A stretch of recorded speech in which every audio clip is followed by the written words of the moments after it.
오늘 우리에게 주신 하나님 말씀이 요한복음 11장입니다. 요한복음 11장 28절에서 46절까지입니다. 요한복음 11장 28절에서 46절까지 말씀, 저 여러분들 한 절씩 돌아가면서 읽도록 하겠습니다. 이 말을 하고 돌아가서 가만히 그 자매 마리아를 불러 말하되 선생님이 오셔서 너를 부르신다 하니, 마리아가 이 말을 듣고 급히 일어나 예수께 나아가매 예수는 아직 마을로 들어오지 아니하시고 마르다가 맞이했던 곳에 그대로 계시더라. 함께 그 집에 있어 위로하던 유대인들은 그가 급히 일어나 나가는 것을 보고 곡하러 무덤에 가는 줄로 생각하고 따라가더니, 마리아가 예수 계신 곳에 가서 베엎고 그 발 아래 엎드려 이르되 주께서 여기 계셨더라면 내 오라버니가 죽지 아니하였겠나이다 하더라. 그가 우는 것과 또 함께 온 유대인들이 우는 것을 보시고 심령이 비통히 여기시오 불쌍히 여기사 이르시되 그를 어디 두었느냐 이르되 주여 와서 보옵소서 하니, 예수께서 눈물을 흘리시더라. 이에 유대인들이 말하되 보라 그가 그를 얼마나 사랑하였는가 하며, 어떤 사람이 말하되 맹인의 눈을 뜨게 한 이가 그 사람은 죽게 하지 않았더냐 하더라. 이에 예수께서 다시 속으로 비통히 여기시며 무덤에 가시니 무덤이 굴이라 돌로 막았거늘 예수께서 이르시되 돌을 옮겨 놓으라 하시니, 그 죽은 자가 마리아가 이르되 주여 죽은 지가 나흘이나 되었으며 벌써 냄새가 나나이다. 예수께서 이르시되 내 말이 내가 믿으면 하나님의 영광을 보리라 하지 아니하였느냐 하시니, 옮겨 놓으니 예수께서 눈을 들어 우러러보시고 이르시되 아버지여 내 말을 들으신 것을 감사하나이다. 항상 내 말을 들으시는 줄을 내가 알았나이다. 그러나 이 말씀을 하옵는 것은 둘러선 무리를 위함이니 곧 아버지께서 나를 보내신 것을 그들로 믿게 하려 함이니이다. 이 말씀을 하시고 큰 소리로 나사로야 나오라 부르시니, 죽은 자가 수족을 배로 동인 채로 나오는데 그 얼굴은 수건에 쌓였더라. 예수께서 이르시되 풀어놓아 다니게 하라 하시니라. 그때 와서 예수께서 하신 그 일을 다 함께 읽겠습니다. 그 중에 어떤 자는 바리새인들에게 가서 예수께서 하신 일을 알리니라. 아멘. 우리가 요한복음 말씀을 2017년부터 같이 나누고 있습니다. 한 장 한 장, 또 한 구절 한 구절 같이 살펴보면서 사실 저에게 큰 유익이 되는 것을 느끼게 됩니다. 전에는 요한복음 말씀 많이 나누기도 했고 부분 함께 공유하기도 했지만, 파편적으로 있었고 끊어져 있었던 것들, 그것들을 연결해서 흐름으로 볼 수 있다고 하는 것이 얼마나 감사한지 모릅니다. 한 장 안에서 흐르고 있는 흐름도 있지만 장들을 뛰어넘어서 책 전체에서 흐르고 있는 흐름을 볼 수 있다고 하는 것이 큰 기쁨이 되어집니다. 사실 성경은 장별로 읽도록 되어져 있는 것이 아니라 책별로 읽도록 되어져 있습니다. 그래서 책을 처음부터 끝까지 그 내용들을 읽어가면 처음에 가졌던 의도들, 그것들이 중간에 밝히 나타나게 되고 마무리 결론까지 지어질 수 있는 그런 구조들로 되어져 있습니다. 한 구절에서 은혜 받는 것도 있지만 그것 앞뒤를 살펴보면서 그 구절에서 이야기하는 이유와 앞뒤 전후를 살펴보면서 더 깊은 은혜를 받을 수 있습니다. 그래서 주제별 설교도 좋고 인물별 설교도 은혜가 되고 좋은 부분들이 있지만, 가능하면 기회가 닿는 대로 성경책을 한 권을 앞에서부터 끝까지, 처음부터 끝까지 살펴보는 것이 좋겠다라는 생각들을 더 하게 됩니다. 예전 같으면 11장 설교를 하면서 교과서 같은 문장들을 이야기하고 교과서처럼 생각할 수 있는 구절들이었는데, 우리가 살펴보면서 그것들이 새롭게 다가온 것들을 보게 됩니다. 지난주 설교 제목이 뭐였는지 혹시 기억하시나요? 네, 감사합니다. 나는 부활이요 생명이니 라고 했습니다. 나는 부활이요 생명이니. 그런데 예전 같으면 그 말씀이 교과서처럼 들리고 그것이 다인 것처럼 보였는데, 우리가 말씀을 살펴보면서 그 앞뒤에 그 말씀을 하고 계시는 예수님의 마음과 그 말씀을 듣고 있는 마르다의 마음을 비교해 보면서 그 말씀이 어떤 의미를 가지고 있는지 다시 한번 살펴볼 수 있었습니다. 어쩌면 나는 부활이요 생명이라고 말씀하시는 그 말씀은 눈앞에 있는 마르다에게 주시는 말씀이기보다는 어쩌면 요한복음을 읽고 있는 우리들에게, 오랜 시간이 지난 이후에 그 말씀을 읽고 있는 우리들에게 들려주시는 말씀인 것 같습니다. 그래서 어쩌면 바로 앞에 있었던 마르다에게는 우리가 생각하지 못했던 반응들을 보게 됩니다. 우리가 기대하고 있는 메시아의 모습, 그리스도의 모습, 그 모습은 늘 남들과 다르고 특별하고 거룩하고 아무런 감정에도 흔들리지 않는, 어쩌면 종교적이고 다른 사람과 동떨어져 있는, 늘 차분하고 늘 열정을 가지고 있는, 다른 모든 사람과 구별되어져 있는, 세상과 떨어져 있는, 우리의 삶과는 관계가 없는 분인 것처럼 생각하게 됩니다. 그런데 요한복음을 통해서 우리가 발견하고 있는 것은 그 예수님이 그런 거룩한 분, 그런 종교적인 분, 그런 능력 있는 분, 그런 분일 뿐만 아니라 우리의 삶 속으로 다가오고 계시는 분이고, 우리의 이웃이 되어주는 분이시고, 우리의 친구가 되어주시는, 우리 한 사람 한 사람의 이름을 아시고, 우리 한 사람 한 사람의 사정을 아시고 우리에게 손을 내밀어 주시는, 내가 너를 사랑한다 말씀하시는, 그리고 그 사랑하는 양들을 위해서 목숨까지 내어놓으시는 선한 목자 되신다고 하는 것 발견하게 되어집니다. 오늘의 본문에서도 그런 예수님의 모습을 발견할 수 있습니다.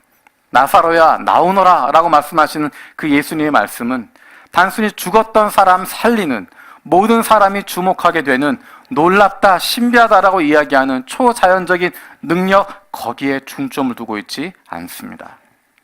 오늘 말씀을 통해서 그 예수님의 마음을, 나사로야 나오라라고 말씀하시는 그 예수님의 마음이 어떠한 마음인지 함께 깨닫고 그것들을 공유하게 되기를 바랍니다. 설교 후에는 여러분 보시는 것처럼 성찬식을 같이 하게 됩니다. 우리가 성찬식을 하는 이유는 종교적인 행위를 하기 위해서 하는 것이 아닙니다. 우리가 뒤에 걸려있는 것처럼 십자가를 내세고 있는 십자가의 종교이기 때문에 십자가에서 예수님의 고통을 기억하고 다시 그것을 생각하기 위한 그런 것으로 성찬식하는 것 아닙니다. 나 때문에 십자가에 죽으신 예수님께서, 예수님이 나를 위해서 고난을 받으셨는데 내가 그 말씀대로 살지 못해서 또 예수님은 십자가에 못 박는구나, 그런 죄책감을 주기 위해서 성찬식하는 것 아닙니다. 우리가 성찬식을 하는 것은 나를 사랑하사 자신의 모든 것을 다 내어놓으시고 모든 것을 다 희생하시면서 우리를 위해서 오신 그 주님의 사랑을 다시 경험하는 것입니다. 성찬식을 통해서 나를 위해서 오신, 나를 위해서 모든 것을 내어주신, 그리고 나와 함께 눈물을 흘려주시는 그 예수님을 깊게 만나게 되는, 그리고 그 마음을 닮아가는 시간이 되어지기 원합니다. 우리가 11장 말씀을 같이 나누고 있습니다. 다음 주까지 11장 말씀을 나누게 되는데 11장 말씀에서 등장하는 중요한 전제가 한 가지 있습니다. 그것은 예수님께서 사랑하신다는 것입니다.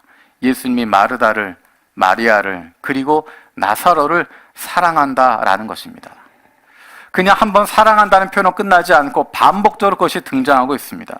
예수님의 입을 통해서도 사랑한다는 이야기가 나오게 되고, 사람들이 보기에도 예수님이 저들을 사랑한다라는 표현을 하게 되고, 예수님이 그들을 사랑하고 있다고 하는 것 반복해서 이야기하고 있습니다. 우리 11장 5절 말씀 같이 한번 보겠습니다.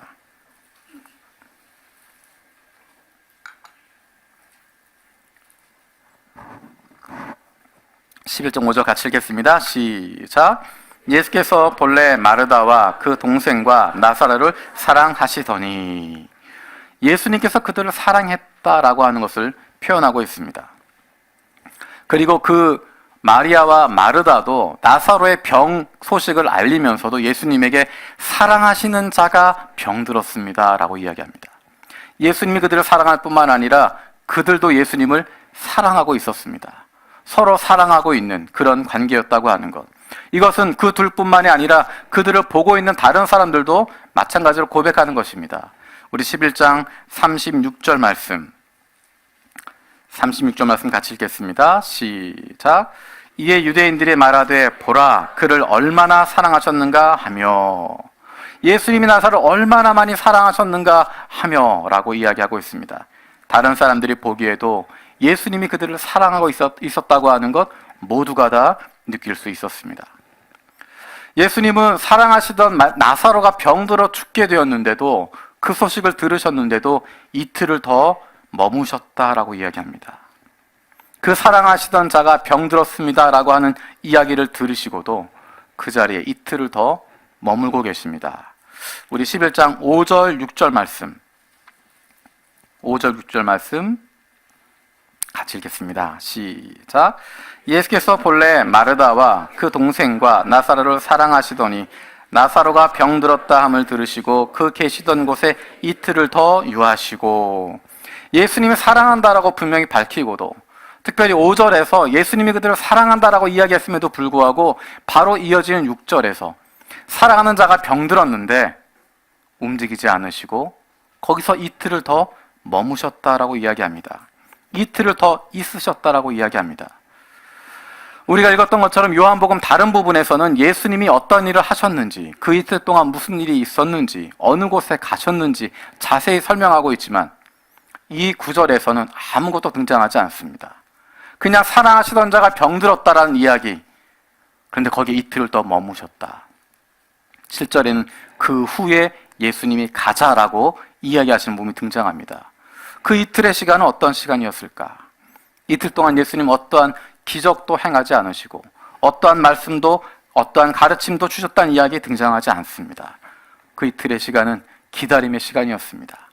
그 기다림의 시간, 그 이틀의 시간, 그 시간은 예수님이 사랑하셨던 나사로가 무덤에 들어가게 되는 시간입니다. 마르다와 마리아의 마음이 무너져 버리는 시간입니다. 예수님이 오시지 않으셔서 예수님이 계시면 낫겠습니다라는 믿음이 있었음에도 불구하고 예수님 오시지 않아서 이렇게 망쳐버렸습니다. 이렇게 끝나버렸습니다 생각하게 되어지는, 그들의 소망이 다 끊어지는 순간, 그들의 마음이 무너지는 순간, 그 이틀의 시간은 모든 상황이 다 종료된 상황입니다. 다 끝났고 희망이 보이지 않고 예수님에 대한 신뢰도 무너져 버렸고, 가장 필요할 때 찾아오시지 않으셨던, 가장 내가 간절히 구하고 있을 때 나를 만나주지 않으셨던, 그래서 예수님에 대한 신뢰도 무너져 버렸고 마음도 무너져 버렸고, 남아있는 것은 아픔만 남아있고 슬픔만 남아있고 서운함만 남아있는, 그런데도 예수님은 그 모든 것이 다 끝나버린 상황 같은 그 시간에도 굳이 그들을 찾아서 오고 계십니다. 다 끝나버린 것 같은데 남은 것은 아픔과 슬픔과 서러움과 안타까움밖에 없는 것 같은데, 서운함밖에 없는 것 같은데 그 자리에 예수님이 찾아가고 있습니다. 상황도 예수님의 편은 아니었습니다. 우리가 잘 아는 것처럼 그곳으로 돌아가면, 베다니로 돌아가면, 예루살렘에서 걸어서 30분 거리도 되지 않는 그곳에 다시 돌아가시면 그 전에 몇 번이고 예수를 돌로 치려고 했던 유대인들이 몰려올 수 있는 곳이고, 그래서 제자들도 그것이 두려워서 굳이 가야 되겠습니까? 라고 이야기하는, 나사로가 잠들었으면 깰 테니까 그냥 두십시다라고 이야기하는, 그럼에도 불구하고 예수님은 가야 되겠다 말씀하시고, 제자들의 마음속에도 예수님이 죽으러 가시는구나, 우리도 죽으러 가야 되겠다라고 하는 비장한 마음을 품게 되는 상황이었습니다. 그곳에 돌아가면 죽을 수도 있는 상황임에도 불구하고, 그곳으로 돌아가면 아팠던 마음 더 아프게 할 수 있는 상황임에도 불구하고, 모든 비난이 예수님께 돌아갈 수 있는 그런 상황임에도 불구하고 예수님은 마리아와 마르다 그리고 나사로를 찾아가고 계십니다. 우리 21절 말씀 같이 읽어보겠습니다. 21절입니다. 읽겠습니다. 시작. 주께서 여기 계셨더라면 내 오라버니가 죽지 아니하겠나이다. 32절입니다. 32절 시작.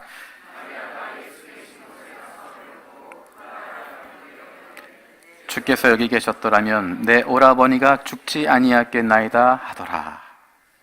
마리아도 마르다도 그 마음 가운데 깊은 아픔을 가지고 있고 예수님에 대한 서운한 마음을 가지고 있고 힘들고 어려운 마음들을 가지고 있었습니다.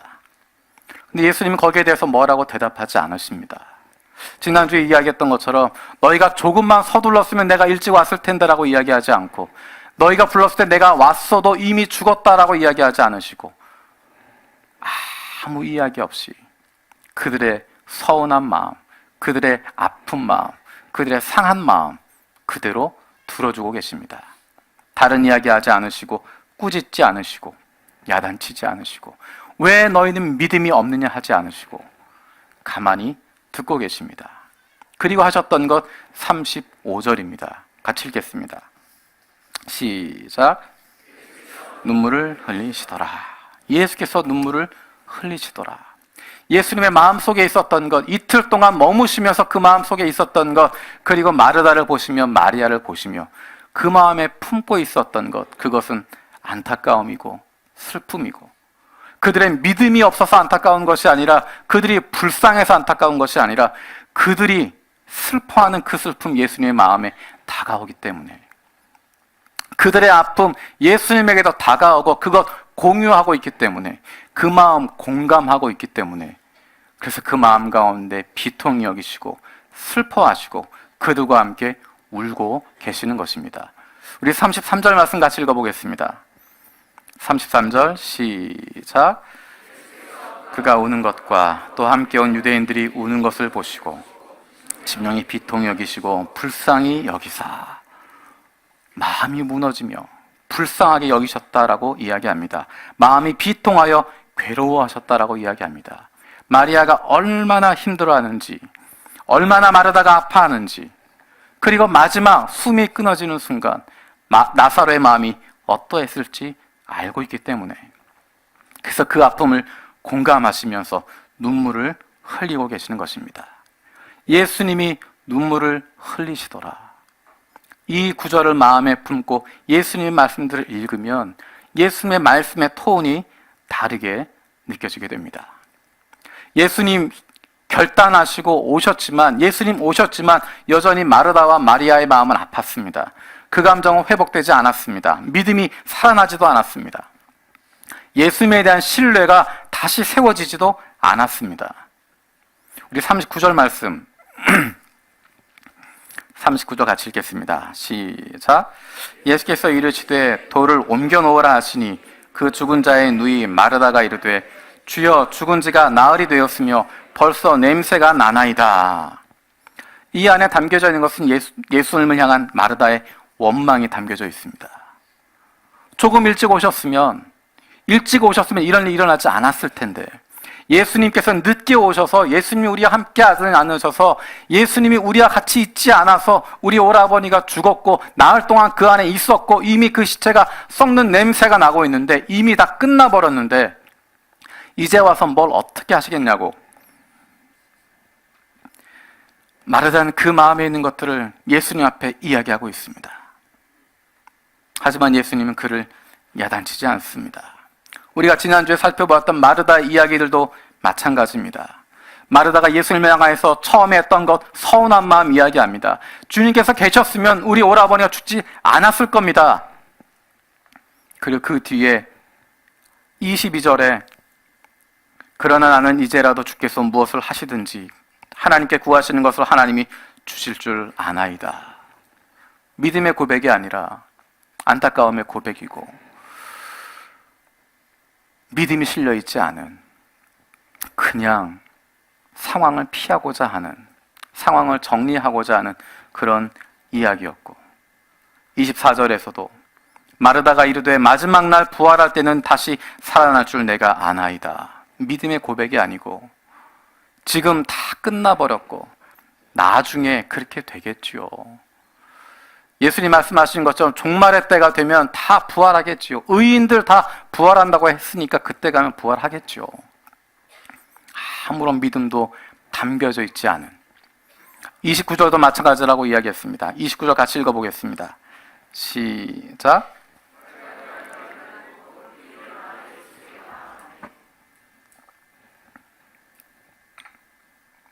27절 말씀, 27절 같이 읽겠습니다. 시작.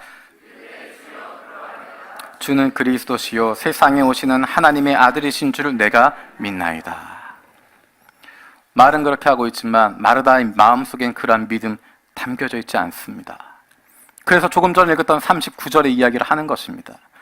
예수님이 부활이요 생명이라고 하는 걸 믿었다고 한다면, 예수님이 그리스도라고 하는 것, 예수님이 하나님의 아들이라고 하는 걸 믿었다고 한다면, 그분이 원하시는 것 어떤 것이든 할 수 있다고 하는 걸 믿었다면 39절에 그렇게 이야기하지 않습니다. 주님 여기에 우리 오라버니가 있습니다, 행하십시오라고 이야기할 텐데, 마르다의 이야기는 이미 죽은 지 나흘 됐습니다. 썩은 내가 납니다. 다 끝났습니다. 그에 대한 예수님의 대답은 40절입니다. 우리 40절 말씀 같이 읽겠습니다. 시작. 예수께서 이르시되 나는 영광을 보리라 하지 아니하였느냐 하시니, 예수님 말씀하신 톤이 어떤 톤일까요? 예수님이 어떤 마음을 가지고 이 말씀을 하고 계실까요? 예수님의 마음을 알고 있어야, 35절의 내용을 알고 있어야 이 40절의 내용이 올바른 톤으로 해석될 수 있습니다. 39절에 그 마리아의 믿음 없는 이야기에 대해서 야단치는 것도 아니고 윽박지르는 것도 아닙니다. 그 마음 다 이해한다는 것입니다. 네가 아픈 것 다 이해한다는 것입니다. 하지만 네가 알지 못하지만 내가 나사로를 살려주겠다고 말씀하시는 것입니다. 사랑으로 그들을 품어주시겠다고 이야기하시는 것입니다. 믿음이 있어서 낫게 되는 것이 아니라, 마리아와 마르다, 나사로의 믿음이 있어서 살아난 것이 아니라 예수님의 사랑과 능력으로 살리시겠다고 말씀하시는 것입니다. 생명을 창조하시고 구원하셨던 창조주의 사랑과 권능으로 그 일을 행하겠다고 하시는 것입니다. 예수님을 사랑하고 예수님을 닮겠다라고 이야기하는, 예수님의 제자라고 하는 우리들은 어떻습니까? 다른 이들이 아파할 때 다른 이들과 함께 눈물을 흘려주고 있습니까? 아니면 아픔을 겪고 있는 사람을 향해서 손가락질하면서 지적질하고 있습니까? 그 눈의 눈물을 닦아주면서 함께 울고 있습니까? 아니면 너의 믿음이 없기 때문이라고, 하나님이 큰일 행하실 텐데 왜 믿지 못하냐고 손가락질하고 지적질하고 그의 마음을 오히려 더 아프게 하고 있습니까?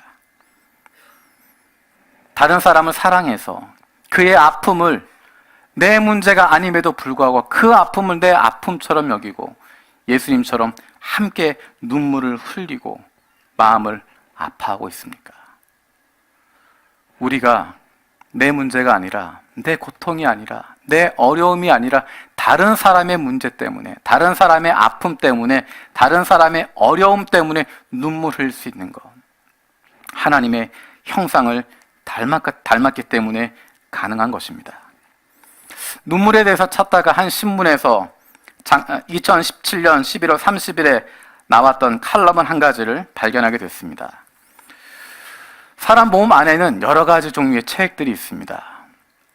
그 체액 가운데 가치를 인정받고 있는, 귀하다라는 이야기를 듣는 체액은 딱 한 가지뿐입니다. 눈물입니다. 눈물도 몸 안에 흐르고 있는 체액이고, 콧물도 다 몸 안에 흐르고 있는 체액인데 콧물을 고귀하다 이야기하지 않습니다. 다른 사람을 위해서는 콧물을 흘린다, 그런 얘기 들어본 적이 없습니다.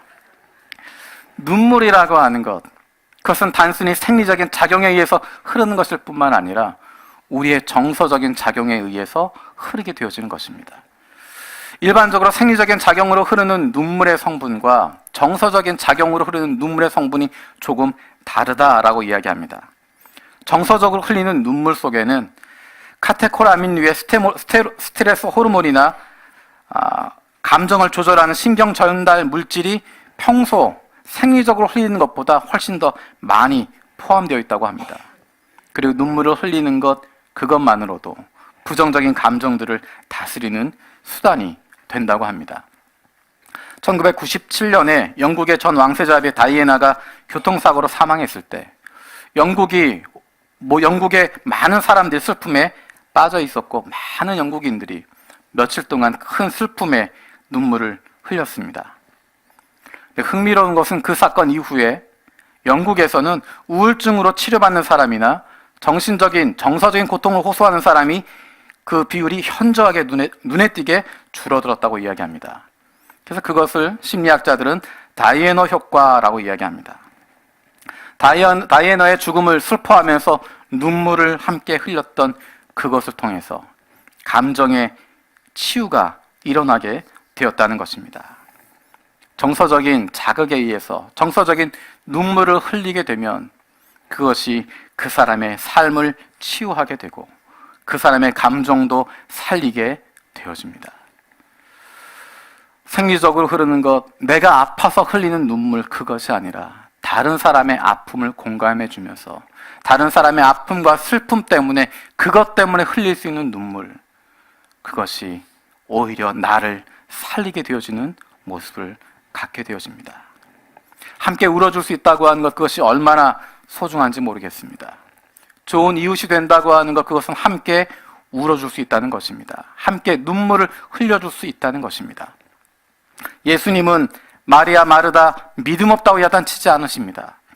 그들의 아픔 통해서 이루시 하나님의 뜻이 있는 것 알고 그를 통해서 하나님의 영광 나타내실 것 알고 계시지만 그것 가지고 윽박지르지 않으십니다. 왜 믿음이 없는 나라고 이야기하지 않으시고 조금만 기다리면 하나님이 해결하실 텐데라고 이야기하지 않으시고 그들의 아픔을 그대로 받아주시고 함께 눈물을 흘려주시는 것입니다. 그 눈물 다 흐르고 나면 주님께서 그 문제 해결하심을 보게 될 것이고 그 눈물 다 흐르고 나면 하나님의 영광이 드러나는 것 보게 되는 것입니다. 믿음으로 그 일들 일어나는 것 아니었습니다. 믿음으로 하나님의 영광 나타내는 것도 아니었습니다. 사랑으로 하는 것입니다. 사랑으로 함께 품어주고 있는 것입니다. 사랑 없는 믿음은 종교적인 광신에 지나지 않습니다. 사랑 없이 믿음을 강조하는 것, 그것은 다른 사람의 아픔을 짓누르는 것이고 내 종교적인 의만 나타내고자 하는 것입니다. 그렇게 함께 눈물 흘려주시고 함께 그 아픔을 품어주시고 예수님이 말씀하십니다. 우리 43절 말씀 같이 읽겠습니다. 43절입니다. 시작. 나사로야 나오라 하시니, 이 말씀을 하시고 큰 소리로 나사로야 나오라 부르셨습니다. 그랬더니 그 안에서 죽은 자가 살아 나오게 됩니다. 우리 44절 말씀 같이 읽어보겠습니다. 44절입니다. 시작. 그 얼굴은 수건에 쌓였더라. 예수께서 이르시되 풀어놓아 다니게 하라 하시니라. 사실 44절의 말씀과 연결될 수 있는 느낌은 예수님의 무덤의 모습입니다. 굳이 나사로의 모습을 이야기하면 그가 나왔다라고 이야기해도 그렇게 끝나도 괜찮을 텐데 수족을 배로 동인 채 나왔고 얼굴은 수건에 쌓여 있었다라고 이야기합니다. 예수님의 무덤을 목격했던 요한이 보았던 장면이 바로 그 장면입니다. 우리 20장, 요한복음 20장 6절, 7절 같이 보겠습니다. 요한복음 20장 6절, 7절입니다.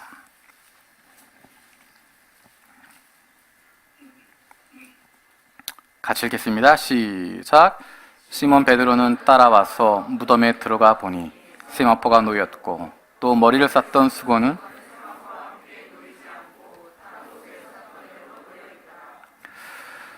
나사로의 그 모습을 보았던 사람들은, 이 이야기를 읽었던 사람들은 20장에서 예수님의 무덤의 그 모습을 보면서 나사로를 살리셨던 그것이 바로 예수님이 하나님의 아들이라고 하는 표적일 뿐만 아니라 나사로를 죽은 자 가운데 살리셨던 그것이 바로 예수님께서 부활하실 것을 미리 보여주는 것이었구나 하는 것들을 고백하게 되었을 것입니다. 의도적으로 베드로와 함께 무덤에 갔던 요한이 나사로의 모습을 그렇게 묘사하고 있습니다. 다시 살아난 나사로의 모습과 예수님의 무덤의 모습을 일치시키고 있습니다. 그렇게 죽은 자가 살아났는데 11장 어디를 찾아보아도 믿음이란 단어가 등장하지 않습니다. 11장 어디를 보아도 마리아와 마르다의 믿음으로 살았다라고 이야기하지 않습니다. 그 어느 곳에도 나사로의 믿음이 있었다라고 이야기하지 않습니다. 나사로의 믿음도 없었고 마르다의 믿음도 마리아의 믿음도 없었는데 죽은 자가 살아나게 되는 놀라운 일이 일어나게 된 것입니다. 그것은 예수님이 말씀하셨기 때문입니다. 예수님이 사랑을 가지고 예수님께서 사랑을 가지고 말씀하셨기 때문입니다. 43절의 말씀을 누구에게 하고 있나요? 예수님이 43절의 말씀을 누구에게 하고 있습니까?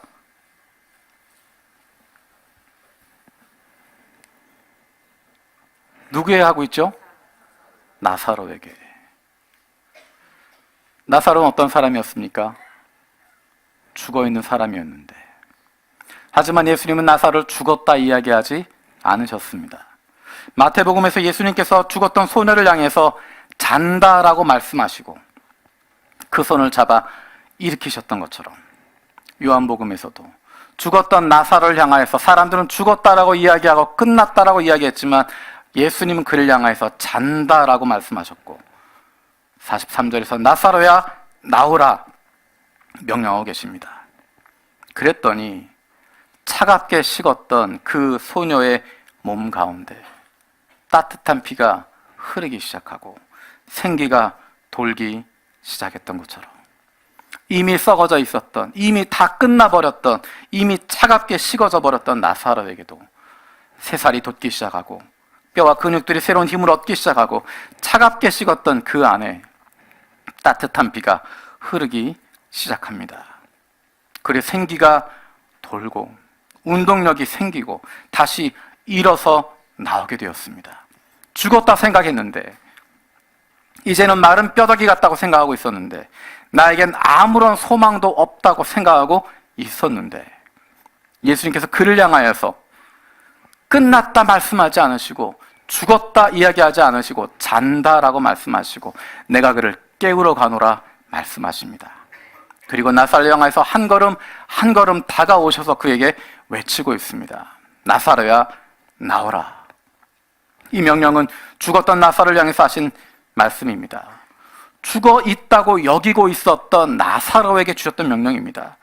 그 무엇으로도 살릴 수 없고 다 끝났다고 생각하고 세상의 모든 소망이 다 끝나버렸다고 여기고 있었던 나사로에게 주시는 말씀입니다. 나사로야 나오라는 예수님의 말씀은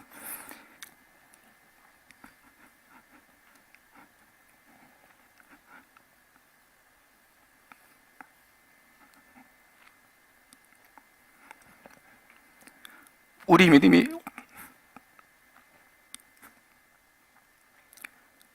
믿음이 죽었다고 여기는 우리에게 주신 명령입니다.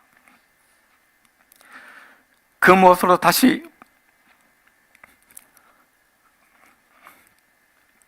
살아날 수 없다고 생각하는, 세상의 모든 소망이 다 끊어져 버렸다고 생각하는, 그렇게 여기고 있는 우리에게 주시는 말씀입니다.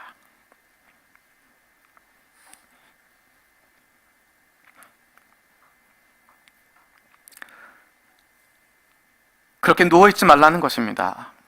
죽은 것이 아니라 잔다라고 말씀하십니다. 예수님이 말씀하시니 다시 깨어나게 된다는 것입니다. 예수님이 끝났다 말씀하시기 전까지는, 예수님이 소망이 없다라고 말씀하시기 전까지는 아직 끝나지 않았다는 것입니다. 예수님이 말씀하시니 다시 깨어나게 되어집니다. 나의 믿음도 아니고 우리의 의지도 아니고 생명의 주인 되신 예수님의 말씀 때문입니다. 그 말씀으로 말미암아 살아나게 되는 것입니다. 차갑게 식어졌던 육체에 뜨거운 피가 흐르게 되는 것이고 다시 죽었던 세포들이 살아나게 되는 것이고 뼈와 관절의 힘이 솟아나게 되어지는 것입니다. 우리가 하는 것, 그것은 그 말씀에 순종해서 무덤에서 일어나 걸어 나가는 것뿐입니다. 우리의 기도 제목이 바로 이것이 아니겠습니까? 우리를 사랑하신 주님, 우리에게 오셔서 우리에게 한 말씀하여 주시옵소서. 그러면 내 마음이 움직이고 나의 믿음 없음을 불쌍히 여겨주시고 우리의 죽었던 가정이, 우리의 죽었던 영혼이, 나의 차가워졌던 믿음이, 나의 사라져버렸던 열정이 주님 말씀 그 한마디에 나사로야 나오라 하신 그 한 말씀으로, 그 말씀으로 회복되게 하시고 살아나게 하시고 다시 숨쉬게 하시고 다시 일어서 움직이게 하옵소서. 그것이 우리의 기도의 제목일 줄로 믿습니다. 예수님께서 그렇게 표적을 행하시지만 그로 말미암아 많은 사람이 예수님이 하나님의 아들이라고 하는 것, 하나님이 보내셨다고 하는 것 믿었다라고 이야기하지만 그 결과는 둘로 나뉘어집니다. 우리 11장 45절, 46절 읽도록 하겠습니다. 45절, 46절입니다. 시작.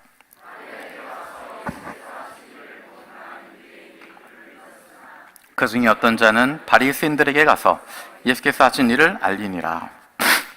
예수님의 표적으로 말미암아서 예수가 하늘에서 오신 분, 하나님의 아들이라고 하는 것, 그리스도라고 하는 것 알게 되었는데, 어떤 사람들은 그것을 통해서 예수를 믿고 따르게 되었지만, 많은 사람들이 이제는 그 전에 많은 사람이 믿지 아니하였다 했는데, 오늘 표현에서 많은 유대인들이 그를 믿게 되었다라고 이야기합니다. 많은 이들이 그를 믿기 시작하고 따르기 시작하고, 그 전까지는 주저주저했지만 그 전까지는 중간에 서서 사람들을 두려워하고 종교 지도자들 두려워해서 그 믿음 표현하지 못하고 있었지만, 이제는 예수를 믿고 따르게 되어졌습니다. 하지만 다른 사람들은 동일한 표적을 보고도, 동일하게 예수가 하늘로부터 오셨다고 하는 것 보고도, 어떤 사람들은 정반대의 선택을 하게 됩니다. 자세한 내용은 다음 시간에. 이제 잠시 후에 성찬식을 거행하게 됩니다. 처음에도 이야기했던 것처럼 우리가 성찬식 하는 이유, 종교적인 이유 때문이 아닙니다. 십자가 달려 죽으신 예수님 그 고통 생각하면서 다시 그 고통 때문에 우리가 죄책감을 갖기 위해서 하는 것 아닙니다. 이 성찬식을 통해서 우리에게 오신, 우리에게 믿음이 없지만, 우리에게 능력도 없지만, 주님을 사랑하는 그 사랑도 없지만, 우리를 먼저 사랑하셔서 오셔서 우리를 위해서 우리와 함께 눈물을 흘려주시고 자신의 모든 것 다 내어주셔서 우리를 살려주시는, 우리를 구원해 주시는 그 주님의 사랑을 경험하는 것입니다. 그 사랑 때문에 우리가 이 자리에 있다고 하는 것을 함께 경험하게 되는 것입니다. 내 믿음 때문이 아니라, 내 열심 때문이 아니라, 내 헌신 때문이 아니라, 나를 향하신 주님의 사랑 때문에, 주님의 그 은혜 때문에 우리가 이 자리에 있음을 고백하고 그 주님의 은혜 가운데 다시 깊이 빠져 들어가게 되는 것입니다. 우리 같이 기도하겠습니다. 살아계신 아버지 하나님, 주님께서 먼저 마리아와 마르다 그리고 나사로를 살리셨던 것, 사랑하셨던 것 기억합니다. 그리고 그들 그 아픔을 아시고 그들과 함께 하시고 눈물 흘리신 것 감사드립니다. 우리에게 믿음이 없지만, 우리에게 믿음도 없고 능력도 없고 아무것 없는 보잘것없는 우리들이지만, 주님께서 우리를 사랑하여 주시고 우리의 아픔을 아시고 우리의 눈물을 닦아주시고 함께 눈물 흘리시는 것 감사드립니다. 하나님, 이제 우리에게 한 말씀 더하여 주시옵소서. 우리에게 나사로야 나오라고 주님 말씀하여 주셔서 내 삶도 다시 살아나게 하시고 우리의 차가워졌던 믿음이 다시 뜨거워지게 해 주시고 끝났다 생각했던 우리의 꿈들이, 우리의 비전들이, 우리의 사명들이 다시 예수 그리스도로 말미암아 뜨거워질 수 있는, 살아날 수 있는, 다시 생명을 얻을 수 있는 놀라운 주님의 은혜가 우리 가운데 있게 하여 주시옵소서. 이 시간 성찬식을 함께 하게 됩니다. 우리 가운데 우리를 사랑하사 이 땅에 오신 예수 그리스도의 피가 흐르게 하여 주시고 그 피로 말미암아 새로운 생명을 누릴 수 있는 주님의 자녀들 되게 하여 주시옵소서. 감사드리고 예수님의 이름으로 기도드립니다. 아멘.